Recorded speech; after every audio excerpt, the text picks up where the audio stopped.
Now, the closer we seemingly move towards a wider global conflict, the more Australians will want to understand A, the threat, and B, our level of preparedness for it. Watching Question Time this week, and Labor were clearly immensely offended on behalf of the Australian people that the opposition was focusing heavily on our national security, the number of visas granted out of a terrorist hotspot, and the nature in which they were. Fair to me.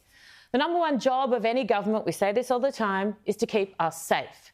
And the opposition's job is to keep those in power on that job, first and foremost. So yes, cost of living matters. It matters deeply, of course it does. But being able to worry about it as your biggest issue is only possible if we are safe.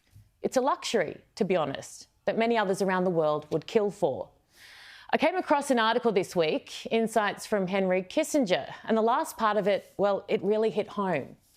You'll remember, if you're a regular viewer, when I had former boss of Home Affairs, Mike Pizzullo, on, and he floated this idea of doing national security in this country just like we do the budget. Have a look. There's a clear articulation of what our macroeconomic strategy is, what we're doing to improve productivity, what's happening with fiscal policy, and then what's happening with the various arms of policy as they relate to the economy. And that once a year gets aggregated into a document called the budget. Co-equal with the economy is security. Those are the two fundamental responsibilities of any sovereign government. Secure your sovereignty and your security and have a prosperous economy. So just like Budget Night, a televised address that brings the nation into the fold. So again, they understand the threat, our preparedness for it, and the steps we may need to take, sometimes unpopular, to counter it. But if they understand the why, they'll be more willing to support. Makes sense. Now, we all know there will be components of NatSec that can't be shared publicly, obviously, but there are aspects of it that can and should be. So this article, written this week by Pizzullo, is so powerful. He really is leading the way in this space. And I quote, "No matter how wise the policy, public acceptance is crucial, and never more so than when a nation faces the prospect of war.